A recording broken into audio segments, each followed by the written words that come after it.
Assalamualaikum warahmatullahi wabarakatuh. Alhamdulillah walhamdulillah summa alhamdulillah. Wassalatu wassalamu ala Rasulillah Sayyidina Muhammad ibn Abdullah wa ala alihi wa sahbihi wa mawalah la haula la quwwata illa billah. Rabbana lakal hamdu hamdan katsiran thayyiban mubarakan fih. Subhanaka la ilma lana illa ma 'allamtana innaka antal alimul hakim. Subhanallahi mil'al mizan wa muntahal ilmi wa mablaghar ridha wa zinatal arsh. Walhamdulillahi mil'al mizan wa muntahal ilmi wa mablaghar ridha wa zinatal arsh.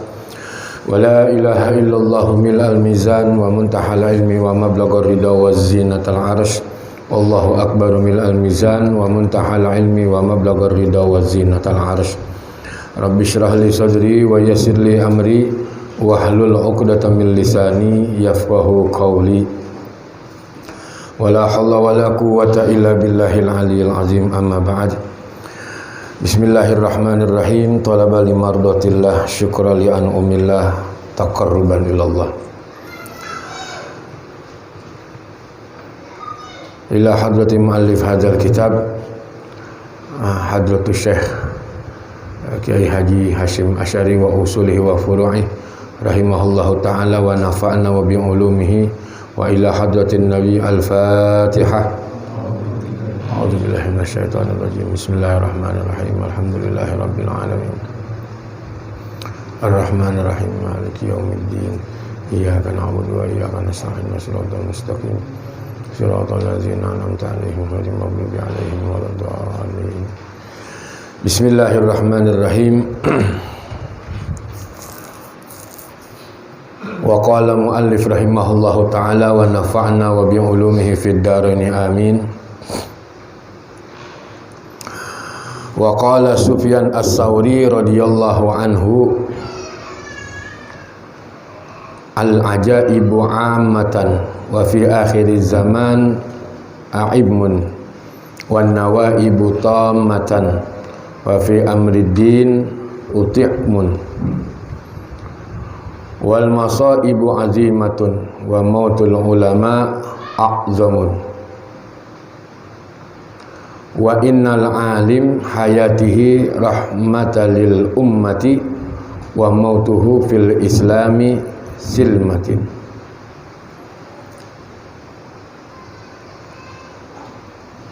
Wa qala Sufyan as-Tsauri, dan telah berkata al-Imam Sufyan as-Tsauri. Imam Sufyan as-Tsauri ini adalah beliau generasi tabi'in. Ada seorang Amirul Mukminin fil hadis. Jadi pimpinannya para ulama-ulama hadis. Ada imam hadis, ada yang mengatakan juga beliau imamnya hadis. Ada gurunya ulama hadis, yaitu Imam Bukhari dan Imam Muslim. Nah, Imam Sufyan adalah imamnya hadis. Bahkan beliau dijuluki Amirul Mukminin fil hadis.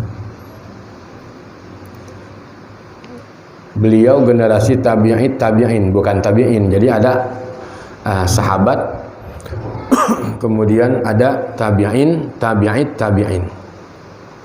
Sahabat itu adalah orang yang hidup di zaman Nabi dan melihat Nabi. Itu sahabat. Memandang wajahnya Nabi walaupun dia baru lahir, tapi hidup di zaman Nabi. Sebentar saja, itu sudah dikatakan sahabat. Ada orang yang hidup di zaman Nabi tapi nggak melihat Nabi, bukan sahabat Nabi. Seperti Uwais Al-Qarni. Kemudian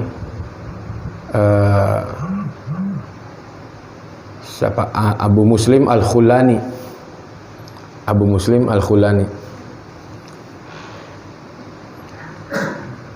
Sahabat, orang yang hidup di zaman Nabi dan melihat Nabi. Makanya dalam hadis Nabi katakan tuba liman ro'ani wa aman Nabi. Beruntung orang yang hidup di zamanku dan mereka iman kepadaku. Itu sangat beruntung sekali. Tetapi nggak sampai di situ doang hadisnya. Summa tuba, summa tuba, summa tuba liman lam yaroni wa aman nabi. Kemudian beruntunglah, kemudian beruntunglah, kemudian beruntunglah 3 kali. Liman lam yaroni wa aman nabi. Orang yang tidak pernah melihat aku, akan tetapi mereka iman kepadaku. Siapa tuh? Kita nih. Salah satunya akhir zaman. Enggak melihat Nabi, tetapi iman kepada Nabi. Imannya sahih di dalam hati. Bagaimana cara imannya? Tidak lin Nabi. Salah satunya adalah mengikuti caranya Nabi. Walaupun belum 10%-nya kita bisa mengerjakan. Wal iktida'u lin Nabi sallallahu alaihi wasallam. Itu yang dikatakan oleh Al Imam Al-Qurtubi. Ya, jadi ngikut kepada Nabi. Makannya ngikutin Nabi, minumnya ngikutin Nabi, masuk ke WC ngikutin caranya Nabi, itu maksudnya. Jadi beruntung tuh orang yang begitu tuh. Iman, jadi mengikuti caranya Nabi. Jadi orang yang mempertahankan itulah yang selamat. Mempertahankan ajaran-ajaran Nabi, manhajnya Nabi, kemudian mengamalkan apa yang diamalkan Nabi, ya. Walaupun cuma seujung kuku dah bahasanya, kita mengamalkan apa yang dikerjakan Nabi. Nah, jadi Imam Sufyan Ats-Tsauri, beliau adalah generasi tabi'in. Nah, sahabat orang yang hidup di zaman Nabi, melihat Nabi. Kemudian ada tabi'in. Tabi'in ini adalah orang yang paling banyak ngaji sama sahabat. Itu namanya tabi'in. Ya, paling banyak ngaji sama sahabat namanya tabi'in. Nah, kemudian ada lagi di bawahnya tabi'in. Nah, inilah yang namanya Imam Sufyan Ats-Tsauri. Lahir di tahun 96 Hijriah. Imam Sufyan Ats-Tsauri itu. Jadi orang yang mengikuti tabi'in, namanya tabi'in. Orang yang banyak sekali mengamalkan hadis-hadis. Belum menghafal hadis, tetapi hadis itu diamalkan. Sebelum menghafal sudah diamalkan dulu tuh Imam Sufyan Ats-Tsauri. Makanya dijuluki Amirul Mukminin fil hadis. Bisa dikatakan juga imamnya para ulama-ulama hadis adalah Imam Sufyan Ats-Tsauri. Merujuk tuh Imam Abu Hanifah, kemudian Imam Malik, Imam Syafi'i, Imam Ahmad bin Hanbal, semua tuh berantai, ya, berantai.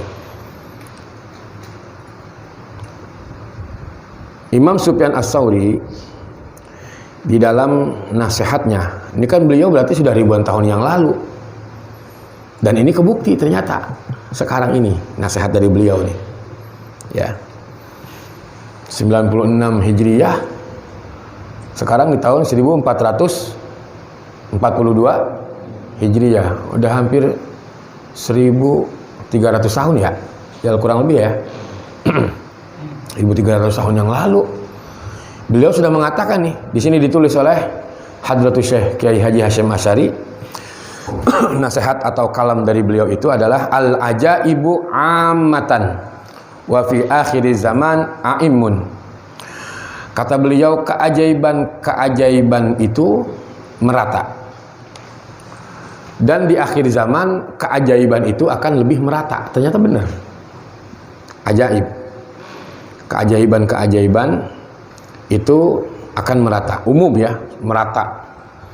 Dan di akhir zaman, kata beliau, keajaiban itu akan lebih merata tentang sesuatu yang tidak bisa kita nalar dengan akal, ya, termasuk Allah membuktikan kekuasaannya, ya. Cuman kita ini orang kalau yang beriman selalu menyikapinya dengan, oh, ini adalah merupakan peringatan dari Allah Ta'ala, gitu.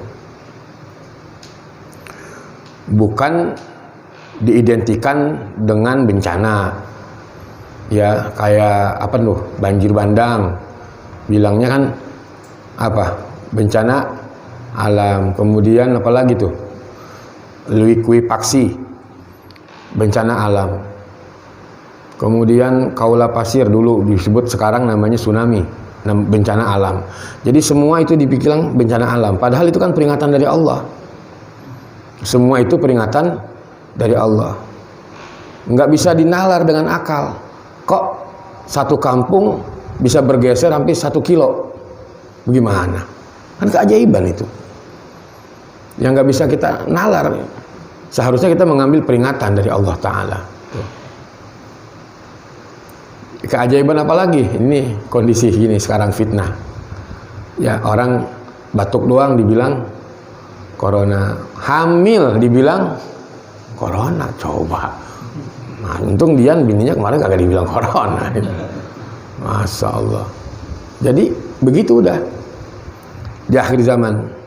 Ini pas banget dah kalamnya Imam Sufyan Ats-Tsauri. Subhanallah, luar biasa. Keajaiban itu, ini beliau katakan merata. Tetapi di akhir zaman, kan di akhir zaman beliau nggak tahu, 1000 tahun yang lalu. Tetapi beliau sudah mengatakan akan lebih merata keajaiban-keajaiban itu.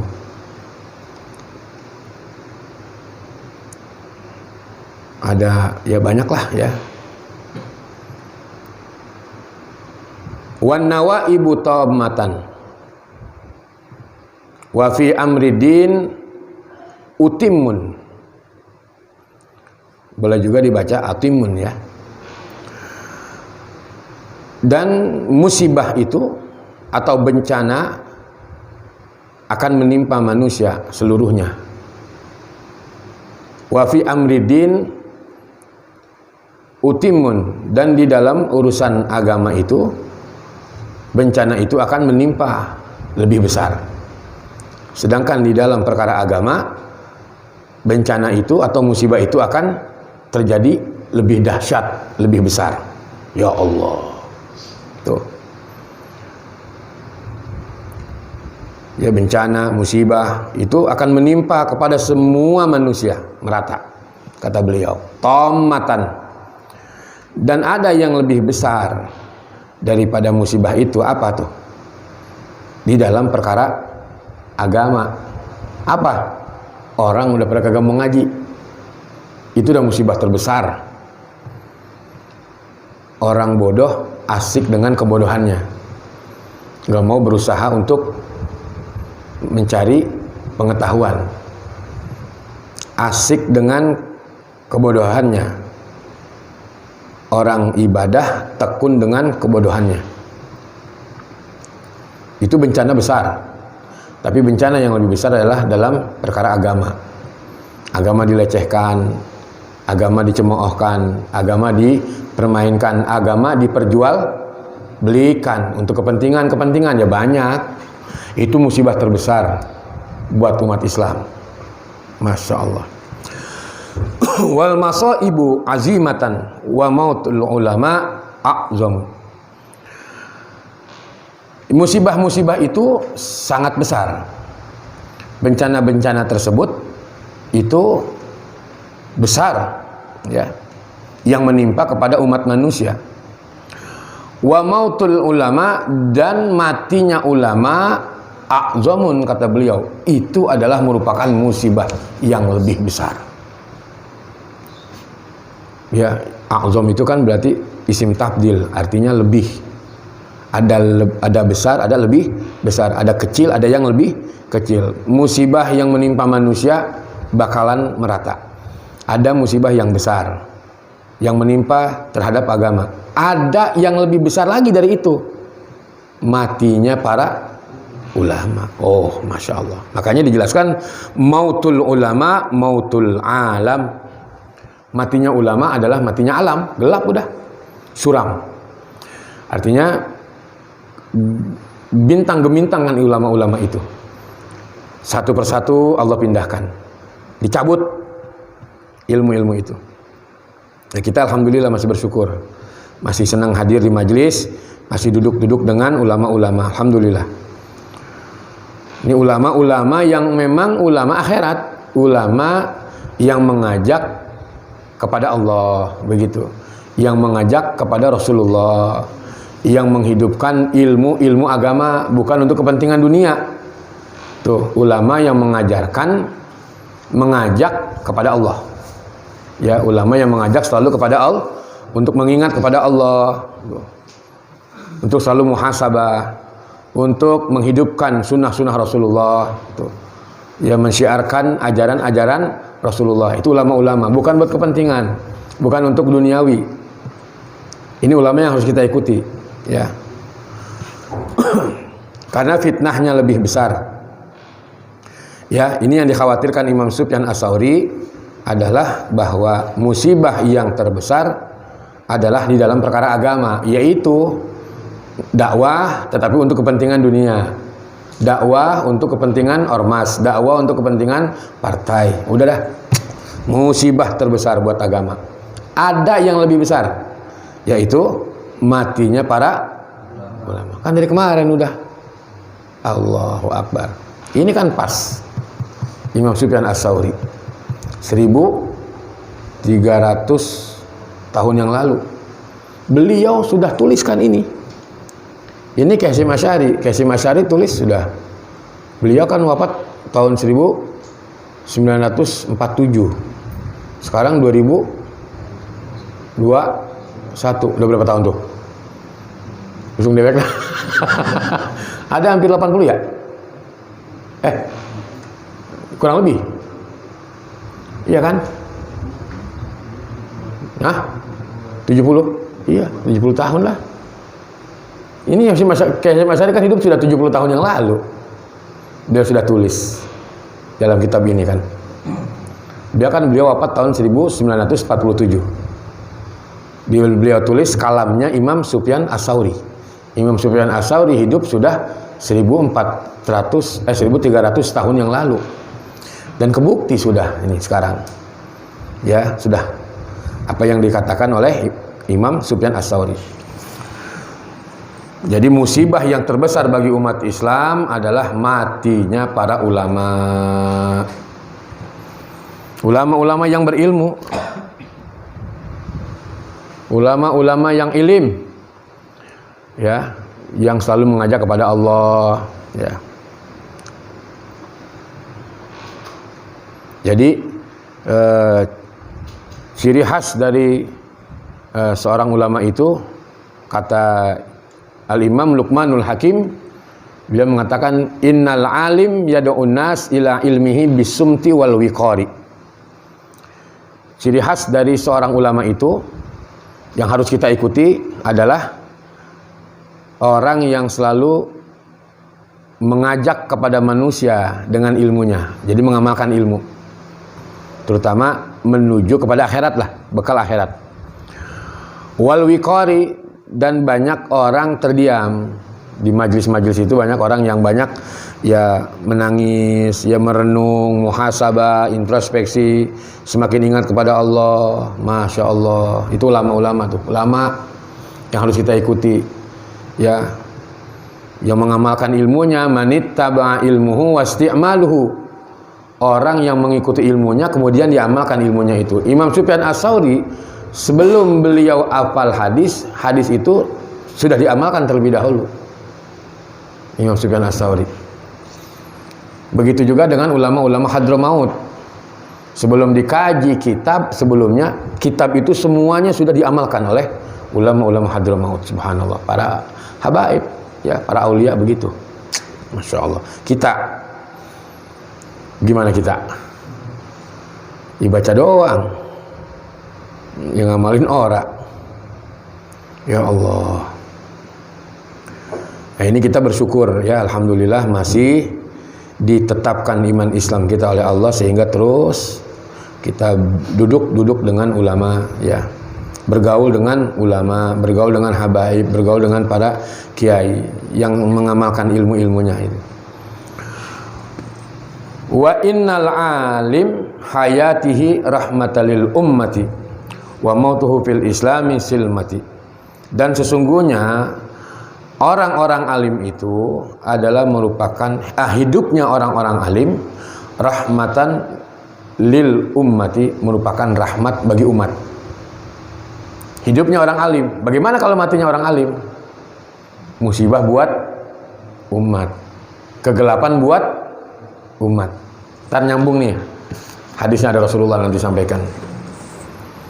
Mautul alim, mautul alam. Hidupnya orang, matinya orang alim berarti matinya alam. Berarti redup kan sudah. Mulai redup, mulai suram. Udah meredup. Aduh, Masya Allah, Masya Allah. La ilaha illallah. Sudah mulai redup. Satu-satu Allah pindahin. Jadi hidup sesungguhnya, hidupnya orang alim itu adalah merupakan rahmat bagi umat. Dan matinya agama Islam itu, matinya orang alim-alim, orang-orang yang berilmu itu adalah merupakan kecacatan bagi agama. Aduh, rusak jadinya agama ini. Tetapi memang agama ini adalah agama Allah. Kita ini kan sebagai pemeluk agama Allah. Ya, pemeluk agama Allah. Yang punya agama adalah Allah. Jadi ini agama mau dilecehkan, mau dicemoohkan, nanti yang punya agama yang akan tanggung jawab begitu, yang akan bertindak. Kita mah sebagai penganut jalankan apa yang Allah perintahkan, begitu aja udah. Apa yang Allah Ta'ala mau, apalagi ini bulan-bulan Rajab, bulannya Allah. Tugas kita adalah menjalankan. Ya, kewajiban kita sebagai seorang hamba Allah, patuh, tunduk, baik secara zahir maupun secara batin. Perkara agama mau dilecehkan, mau dicemoohkan, nanti yang punya agama yang akan bertindak. Begitu. Tugas kita mah sebagai penganut, ya ngaji, baca Quran, sedekah, ya, apalagi sholat, begitu. Memberikan manfaat kepada orang lain, idkhalus surur, ya, nyenengin orang, kepedulian kepada sesama, memberikan kasih sayang kepada sesama, menebarkan tabassum, senyuman kepada sesama muslim, afsus salam kepada sesama muslim. Itu tugas kita begitu. Kenapa? Karena itu mengundang rahmat tuh. Mengundang rahmat. Termasuk memberikan kasih sayang kepada sesama manusia. Jangankan itu, kepada makhluk Allah saja, kalau kita berbagi, memberikan kasih sayang, Pak, insya Allah Allah akan turunkan rahmat buat kita. Bahkan ada hikayat diceritakan Al-Imam Shibli. Jadi Imam Shibli itu seorang wali besar. Imam Shibli itu pernah Imam Mujahid, beliau bermimpi Imam Shibli itu dicium kedua belah matanya itu oleh Rasulullah Sallallahu Alaihi Wasallam. Kenapa? Karena Imam Shibli selalu mengamalkan bacaan di akhir daripada surah At-Taubah. Laqad ja'akum rasulun min anfusikum azizun 'alaihi ma anitum harisun 'alaikum bil mu'minina raufur fa in tawallaw faqul hasbiyallahu la ilaha illa huwa 'alaihi tawakkaltu wa huwa rabbul. Tambahkan tuh sallallahu alaika ya Muhammad. Itu Imam Shibli ditanya sama Imam Mujahid, sampai kenapa Rasulullah sampai mencium kedua matamu, wahai Imam Shibli? Dijawab oleh Imam Shibli, saya selalu mendawamkan di dalam salat 5 waktu, bacaan yang saya dawamkan adalah bacaan di akhir surah At-Taubah. Setelah itu saya sambung dengan salawat kepada Rasulullah sallallahu alaika ya Muhammad, sallallahu alaika ya Muhammad. Jadi fa in tawallaw faqul hasbiyallahu la ilaha illa huwa alaihi tawakkaltu wa huwa rabbul arsyil azim sallallahu alaika ya Muhammad. Begitu tambahinnya Imam Shibli itu amalannya sampai beliau bermimpi dicium bola matanya itu, kedua belah matanya oleh Rasulullah Sallallahu Alaihi Wasallam. Ya boleh kita amalin. Ya, habis sholat usaha kali kayak kita baca. Apa yang mau baca 3 kali silakan. Laqad ja'akum rasulun min anfusikum azizun 'alaihi ma anittum harisun 'alaikum bil mu'minina raufur rahim. Fa in tawallaw faqul hasbiyallahu la ilaha illa wa alaihi tawakkaltu wa huwa rabbul arsyil azim. Sallallahu alaika ya Muhammad laqad ja'akum rasulun min anfusikum gitu. Fa in tawallaw faqul hasbiyallahu la ilaha illa huwa alaihi tawakkaltu wa huwa rabbul arsyil azim. Sallallahu alaika ya Muhammad laqad ja'akum rasul. 3 kali dah kita baca dawam itu habis sholat zuhur, asar, maghrib, isya, subuh. Aneh alhamdulillah masih bisa ngejalanin itu walaupun cuma sekali kita baca. Itu kan masya Allah ya, nggak pakai dia ngomongin dah, amalin aja buat penjagaan, buat rizki, buat udah kena semua itu. Kenapa? Karena itu Rasulullah. Itu kan turunnya kan laqad ja'akum, sungguh telah datang, tentang Rasulullah lah itu. Makanya ditambahkan oleh Imam Syibli bacanya sallallahu alaika ya Muhammad. Nah, Imam Syibli dalam satu hikayat beliau ketika ditanya ketika beliau wafat, meninggal itu, kalau orang yang meninggal kan berarti dia sudah diberikan kebebasan, mau bagaimana saja Allah sudah punya kehendak. Orang yang meninggal itu suatu ketika dalam matinya itu Imam Syibli ditanya oleh Allah Ta'ala, beliau dengan sebab apa aku mengampunkan engkau wahai Syibli? Dengan sebab dijawab oleh Imam Syibli, karena ibadahku, karena hajiku, karena umrohku, karena zakatku, karena puasaku, karena sholatku, karena hijrahku lisolihin, karena talabul ilmiku. Allah bilang la bukan karena itu, kata Allah. Ya, jadi Imam Syibli itu mendapatkan pengampunan dari Allah Ta'ala ya, dari dosa-dosanya itu Allah ampunkan semuanya itu bukan karena ibadahnya, tetapi Allah mengingatkan kembali kepada Imam Syibli. Allah bilang, apakah engkau ingat ketika engkau berjalan di kota Baghdad di waktu pagi, engkau melihat ada kucing yang kedinginan? Karena kalau di Baghdad itu ya, di Basrah itu kalau dingin banget tuh. Termasuk di Yaman juga begitu. Kalau yang udah pernah ke Yaman, ini mah kita dengar doang cerita teman. Kalau dingin katanya dingin banget. Termasuk di Baghdad begitu kalau waktu musim dingin. Ketika di waktu pagi Imam Syibli berjalan, beliau melihat ada kucing kedinginan. Dia lagi menggigil, gimana sih menggigil?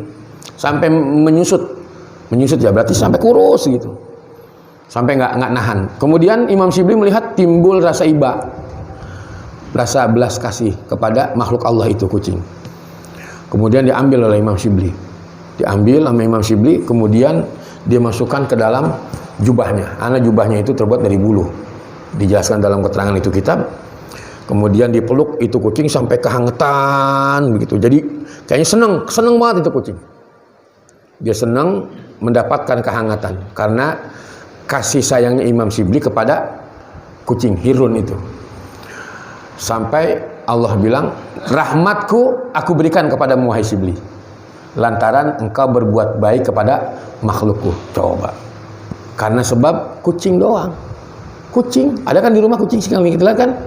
Iya, ini kan kita kagak lagi makan ikan tongkol. Ya, kita lagi makan ikan lagi enak-enaknya. Kucing meong, kita makan makan. Kucing udah meong, dia kan lapar tuh pasti.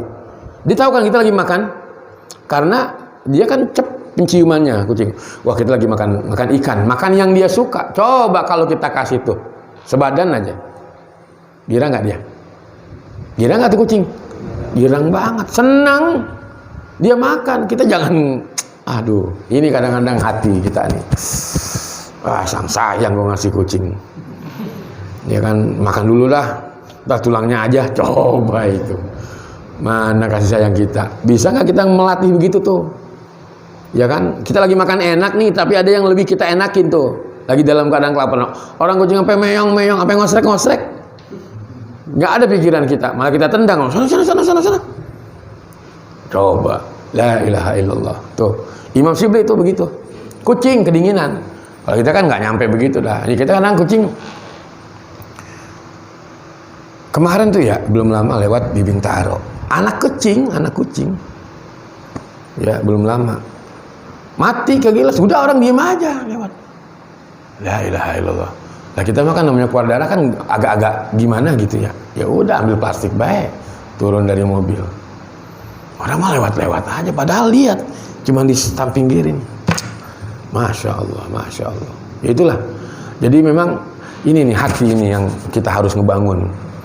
Belas kasih, karena di situ akan ada rahmat Allah. Makanya kalau kita seperti Imam Syibli ketika ditanya, menjawab dengan ibadahnya, walaupun beliau hidup di zaman yang serba baik, ya serba, ya artinya zaman yang memang jauh daripada maksiat, orang-orang yang ahli ibadah, sampai Allah bilang bukan karena itu engkau aku ampunkan dosa-dosamu, karena kucing tadi tuh, kucing lantaran berbuat baik kepada kucing, karena kucing itu adalah merupakan makhluk Allah Subhanahu wa ta'ala. Ini kan kita harus melatih ini ngebentuk kedermawanan jiwa kita. Jadi dermawan hatinya, nggak tegaan sama orang. Ya udah begitu baik. Ya udah ngalah aja begitu. Dermawan hatinya.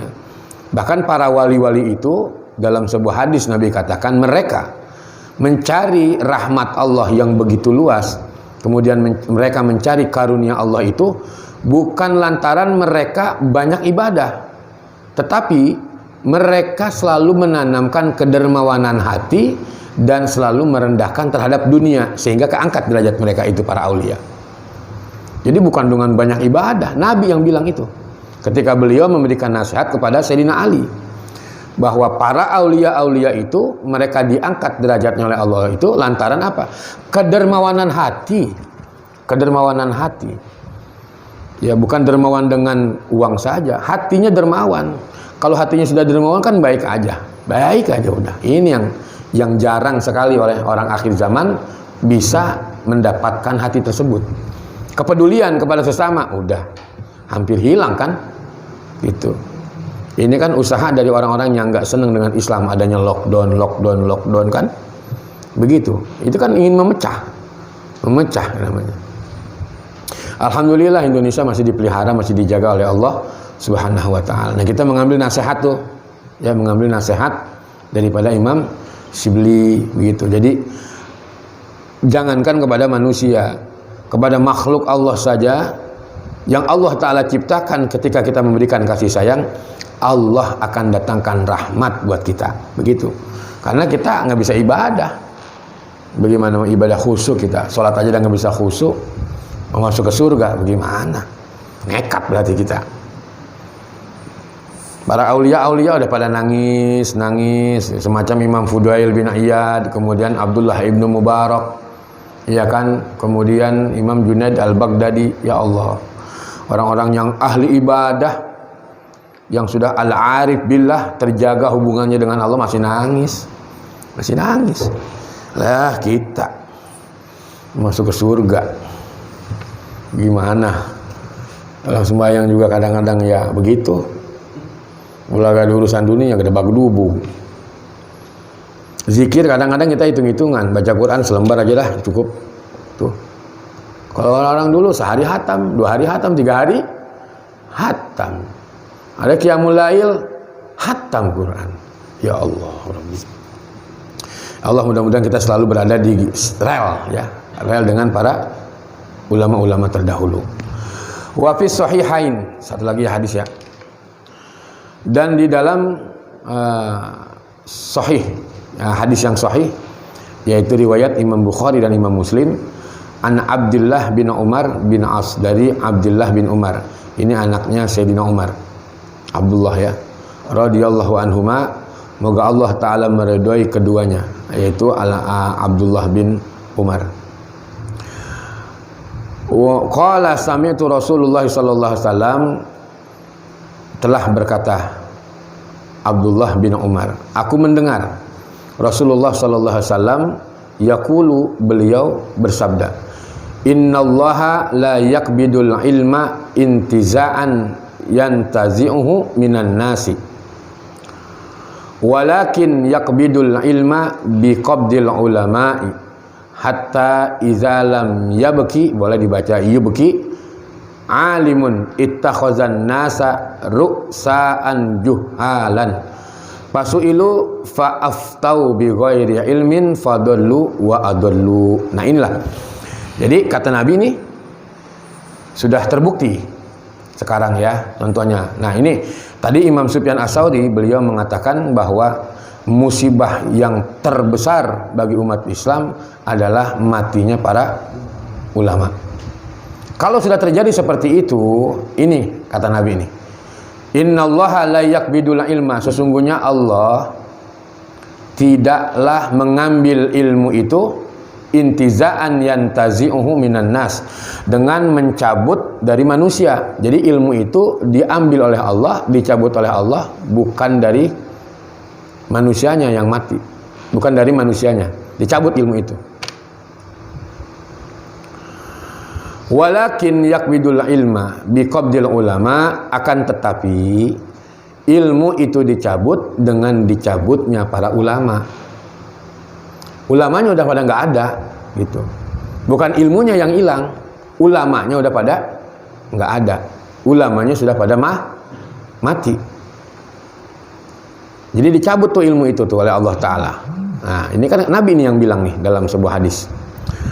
Hatta iza lam yabki alimun, sehingga apabila ulama-ulama itu sudah mati, tidak ada lagi sisa orang-orang alim, ya, orang-orang yang mengamalkan ilmunya, orang yang berilmu kemudian dia mengamalkan ilmunya. Kalau sudah terjadi seperti itu, ittakhadzan nasa ru'sa'an juhalan, maka manusia akan mengambil pemimpin-pemimpin yang bodoh. Kejadian kan? Sekarang? Kejadian orang? Iya, kejadian. Pemimpin-pemimpin yang bodoh yang bukan bidangnya dijadikan pemimpin. Kacau jadinya. Rusak. Umat rusak. Karena ulamanya udah pada nggak ada. Sudah pada meninggal. Ada ulama hanya dijadikan tontonan, bukan dijadikan bahan rujukan, begitu. Seharusnya kan ulama itu dijadikan bahan rujukan. Jadi ulama ya diketawain. Sekarang tuh dilecehkan, dicemoohkan, ya direndahkan. Yang tampil di akhir zaman seperti sekarang ini adalah pemimpin-pemimpin yang bodoh, yang bukan faknya dijadikan pemimpin, yang gimana mau amanah, nggak amanah, kacau jadinya, ya. Jadi kalau sudah terjadi seperti itu, maka yang memimpin adalah orang-orang jahat, orang-orang zalim. Kalau orang udah zalim, berarti kan nggak ada kepedulian kepada sesama. Rakyat mau bagaimana, kita terserah, mau dinaikin, mau ini nggak, terserah aja, udah biarin. Hati nuraninya udah nggak ada, karena ambisi. Bagaimana terus bisa berkuasa, bagaimana terus bisa bertahan. Tuh harta pangkat dan kedudukan tuh. Hinanya orang yang menguber-nguber pangkat dan kedudukan. Sesaat, sedikit dari yang sedikit. Ya, jadi kalau ulamanya sudah pada mati, ulamanya sudah pada nggak ada, ulamanya udah Allah pindahkan satu-satu ke alam barzah, maka yang terjadi manusia akan memilih pemimpin-pemimpin yang zalim. Fasu'ilu fa'aftau bi ghairi ilmin fadallu wa adallu. Maka kalau ditanya, berani memberikan fatwa. Tuh. Bi ghairi ilmin, dengan tanpa ilmu. Jadi berani memberikan fatwa-fatwa tanpa ilmu. Kan saya kan jadi misalkan ini ya, kan jadi ketua ini misalkan. Ya udah nggak usah pakai ilmu lagi, pakai hawa nafsu tanpa ilmu. Fadallu wa adallu, maka ajarannya itu akan sesat dan menyesatkan. Itu kata Nabi itu, ya. Fasu'ilu fa'aftau bi ghairi ilmin fadallu wa adallu. Jadi kalau ditanya, dia berani memberikan fatwa dengan tanpa ilmu. Ini bid'ah, ini haram. Aduh, rusak udah agama. berani. Kalau udah begitu kan hawa nafsu, ya udah, bisa berani mengkafirkan saudaranya, bisa berani membid'ah-bid'ahkan saudaranya, karena hawa nafsu sih. Orang kalau yang berilmu enggak, makin merendah. Ibarat padi, semakin berisi maka dia semakin menunduk. Orang yang berilmu diem aja, oh nggak berani ini, nggak. Waduh, masya Allah. Jadi berani memberikan fatwa, berani memberikan keterangan-keterangan dengan akal. Apalagi berani mentafsirkan Quran dengan akal. Man fassaral Qur'ana birra'i falyatabawa maq'adahu minan nar. Siapa orang yang berani mentafsirkan Quran dengan akal pikirannya, falyatabawa maq'adahu minan nar. Allah ancam tuh. Allah ancam. Ya Allah ancam. Kedudukannya adalah neraka yang paling bawah untuk orang-orang yang menjual belikan agama, untuk orang-orang yang menjawab ilmu agama dengan akal, dengan hawa nafsu, bukan dengan ilmu. Jadi ajarannya apa? Sesat, menyesatkan. Fadollu wa adollu, kata Nabi. Maka sesat dan menyesatkan. Nah, jadi yang bagaimana? Ya kita cari guru. Ya guru yang sanad ilmunya tersambung, kemudian sanad masyayikhnya muttasil. Jangan di sini ngajinya. Di sini mah apa aja ente klik juga ada kan? Iya. Ente klik mah ilmu. Kacau. Tahu-tahu masuk aja. Hal-hal apalagi ingin tahu enggak, udah daful madorah. Muqaddimun alal jalbil masolih kalau dalam kaidahnya. Tolak yang madorot. Sama guru ngaji, kalau nggak bisa tanya. Kalau gurunya nggak bisa nanya, PR. Jangan langsung menjawab baik gitu. Jadi entar dulu dah, anda nggak bisa jawab. Nanti anda cari dulu PR, besok baru anda jawab. Itu yang benar begitu. Ya. Jadi jangan berani menjawab pertanyaan-pertanyaan dengan akal. La ilaha illallah, nauzubillah. Ya, jadi alhamdulillah kita masih punya guru. Mudah-mudahan guru-guru kita dikasih sehat oleh Allah Ta'ala, diberikan kekuatan lahir batin oleh Allah Subhanahu Wa Ta'ala, dan kita bisa istiqomah. Ya, jadi ibadah tetap harus didasari dengan ilmu.